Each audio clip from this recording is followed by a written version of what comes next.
Congress party ಮತ್ತು ಅವತ್ತಿನ ವಿರೋಧ ಪಕ್ಷವಾಗಿದ್ದಂಥ ಕಾಂಗ್ರೆಸ್ಸು ವಿರೋಧ ಪಕ್ಷದ ನಾಯಕರು ಸೇರಿದಂತೆ BJP ಸರ್ಕಾರದ ಮೇಲೆ 40% ಆರೋಪ ಮಾಡಿತು. ಆಗ ಆಡಳಿತದಲ್ಲಿ ಪಾರದರ್ಶಕತೆ ಮತ್ತು ಪ್ರಾಮಾಣಿಕ ವ್ಯವಸ್ಥೆ ನಿರ್ಮಾಣ ಮಾಡೋದಕ್ಕೆ ಅಂದಿನ ಮುಖ್ಯಮಂತ್ರಿಗಳಾಗಿದ್ದಂಥ ಬಸವರಾಜ ಬೊಮ್ಮಾಯಿಯವರು 5 ಕೋಟಿ ರೂಪಾಯಿಗಿಂತ ಹೆಚ್ಚಿನ ಮೊತ್ತದ ಟೆಂಡರ್ಗಳನ್ನು ಪರಿಶೀಲನೆ ಮಾಡೋದಕ್ಕೋಸ್ಕರ ಒಂದು 3-man ಕಮಿಟಿಯನ್ನು ನಿವೃತ್ತ ನ್ಯಾಯಾಧೀಶರ ನೇತೃತ್ವದಲ್ಲಿ ಒಂದು ತ್ರಿಸದಸ್ಯ ಸಮಿತಿಯನ್ನು ರಚನೆ ಮಾಡಿದರು.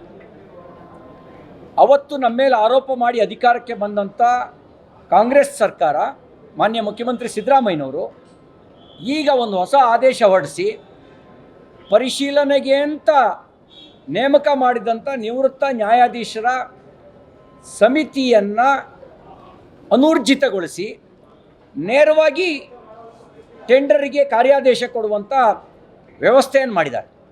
ನಾನು ಮುಖ್ಯಮಂತ್ರಿಗಳಿಗೆ ಆಗ್ರಹ ಮಾಡ್ತೇನೆ, ನೀವು ನಮ್ಮ ಮೇಲೆ ಆರೋಪ ಮಾಡಿದ್ರಿ, ಅದಕ್ಕೆ ಒಂದು ಪಾರದರ್ಶಕ ವ್ಯವಸ್ಥೆ ನಿರ್ಮಾಣ ಮಾಡಬೇಕು ಅಂತ BJP ಸರ್ಕಾರ ನಿವೃತ್ತ ನ್ಯಾಯಾಧೀಶರು ಟೆಂಡರ್ನ ಪರಿಶೀಲನೆ ಮಾಡಬೇಕು ಅನ್ನುವಂಥ ಸಮಿತಿಯನ್ನು ರಚನೆ ಮಾಡಿತ್ತು. ಈಗ ಯಾವ ಕಾರಣ ಇಟ್ಕೊಂಡು ನೀವು ಆ ತ್ರಿಸದಸ್ಯ ಸಮಿತಿಯನ್ನು ಮುಂದುವರಿಸಿಲ್ಲ? ಯಾಕೆ ರದ್ದುಪಡಿಸಿದಿರಿ?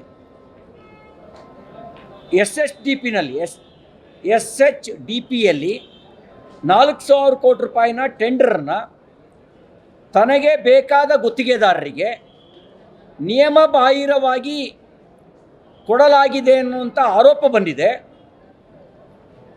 ಈ ಆರೋಪ ಬಂದಿರೋ ಕಾರಣಕ್ಕೆ ನೀವು ನಿಮ್ಮ ಅಕ್ರಮವನ್ನು ಮುಚ್ಚಾಕೊಳ್ಳೋದಕ್ಕೆ ನೀವು ನಿವೃತ್ತ ನ್ಯಾಯಾಧೀಶರ ಸಮಿತಿಯನ್ನು ರದ್ದುಪಡಿಸಿದ್ದೀರಿ ಅಂತಕ್ಕಂಥ ಅನುಮಾನ ನನಗಿದೆ.